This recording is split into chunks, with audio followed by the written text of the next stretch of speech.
ආනන්ද දැම්මට ඇවිදින්න බැහැ. මං දැන් බඩගාමින් කැලේ ජීවත් වෙන්නේ. මං බඩගාමින් අර ගොපලු රෑන් හරක් රංචු ළඟට යනවා. ගොපරු දරුවා ඈතට යනකන් ඉඳලා මං හරක්ගේ තනපිඩු වලට කට තියාගෙන කිරි උරා බොනවා. ආනන්ද මේ හරක් පයින් ගහද්දි මම සිහිය නැතුව ඇදගෙන වැටෙනවා. සතිය දෙක මං සිහිසුන්ව ඉන්නවා. සිහිය එනකොට ආනන්ද මට බඩ ගන්නත් බෑ. මං අර හරක් ගාලේ හරක් පැටවු දාලා තියෙන කහපාට අසූචි වළඳනවා ආනන්ද. කහපාට අසූචි වළඳද්දිත් මට අපුලක් දුගදක් දැනුනේ නැහැ ආනන්ද කියලා සූත්‍රගත ධර්මයේදී බුදුරජාණන් වහන්සේ දේශනා කරනවා.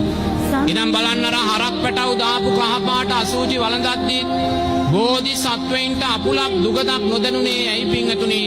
ඔබටත් මටත් මේ සැනසෙල්ල ලබා දීම උදෙසාමයි.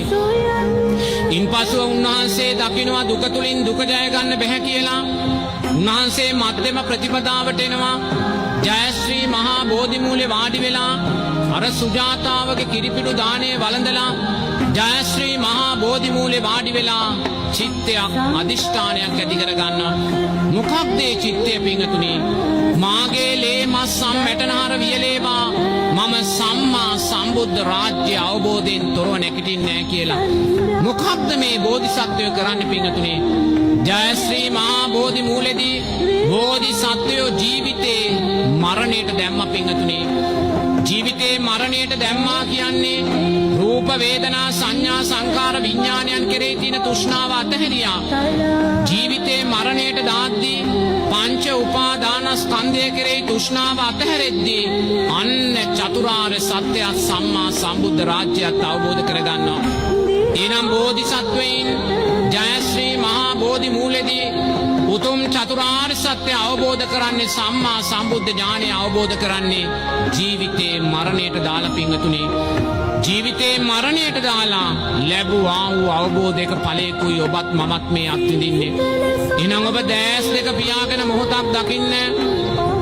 සාරා සංක කල්ප ලක්ෂ ගානක් ආපෝ දීර්ඝ පාරමී ගමනේදී බෝධිසත්වයෝ මහා සාගරයේ ජලයට වැඩියෙන් රුධිරය දන් දුන්නා නම්, මහා පොළවේ පසට වඩා ශරීර මාංශ දන් දුන්නා නම් ලක්ෂ කී වාරයක් ජීවිතේ මරණයට දාන්න නැද්ද පිංගතුනි?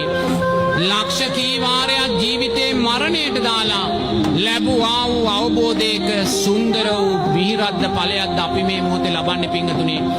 ඉන්පස්සේ මේ උතුම් සම්මා සම්බුද්ධ රාජ්‍ය අවබෝධ කරගෙන 45 වසරක් පුරාවට මොකද්ද උන්වහන්සේ කළේ? අර සිරිපතුල් වල කරගැටෙන තුරාවට දියපට්ට එන තුරාවට ගම් නියංගම් සිසාරා වැඩම කරලා අසරණ අපි ඔබ වනේ අයට නිවනේ මාර්ගයමයි කියලා දුන්නේ. අවසානයේ අවුරුදු 45කට පස්සේ අර කුසිනාරාවේ අර පිරිනිවන් මංචකේ සැතපීලා අවසාන අවවාදයේ ලෝකයට කියනවා පිංගතුනි. සාරා සංක කල්ප ලක්ෂ ගානක ඒ මහා යුග මෙහෙවරක නිමාව සනිටුහන් කරමින් අවසාන අවවාදය ලෝකෙට කිව්වා. මොකක්ද ඒ අවසාන අවවාදය?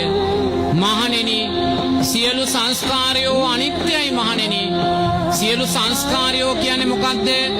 ඔබ රැස් කරන සෑම කුසල් සංස්කාරයක්ම විපාක දීලා අනිත්‍ය වෙනවා.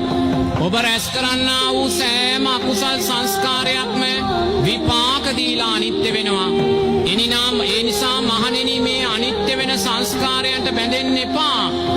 මේ සංස්කාරයෝ වංචාවක්, මේ සංස්කාරයෝ ප්‍රෝඩාවක්, මේ සංස්කාරයෝ ඇස්පැන්දුමක්.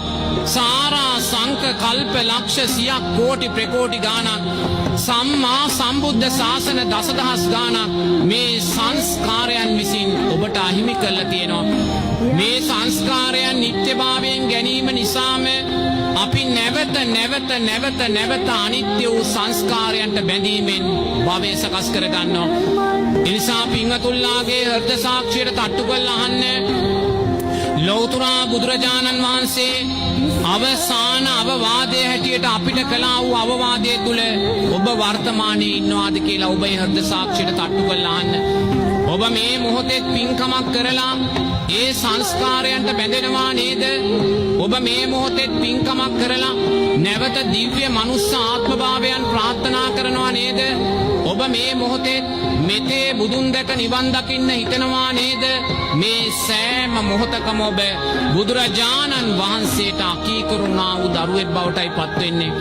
බුදුරජාණන් වහන්සේ අරසා මහා මෙහෙවරක් අවසන් කරලා මහා සාගරයේ ජලයට වඩා ඔබ මම වෙනුවෙන් රුධිරය දන් දීලා මහා පොළවේ පස් වලට වඩා ඔබ මම වෙනුවෙන් ශරීර මාංශ දන් දීලා අරසා මහා දස පාරමී සාගරයක් කරලා පින්වතුනි අවසානයේ පිරිනිවන් මංචකේ සැතපීලා මහා කරුණාවෙන් ඔබගෙන් මගෙන් නිල්වා වූ අවසාන අවවාදය අපි තාම ජීවිතයට එකතු කරගෙන නැහැ. එනිසා නිරේතුරු ඔබ දකින්න ලෞතුරා බුදුරජාණන් වහන්සේ සරණ ගියා කියන්නේ බුදුරජාණන් වහන්සේ කෙරෙහි සැබෑ සද්ධාව ඇති කරගත්තා කියන්නේ බුදුරජාණන් වහන්සේ දේශනා කළා වූ මේ ධර්මයේ ජීවිතයට එකතු කර ගැනීමෙන්මයි. එනිසා බුදුරජාණන් වහන්සේ දේශනා කරනවා මහණෙනි ඇසුරු සැනක්වත් මේ භවයේ ප්‍රාර්ථනා කරන්න එපා.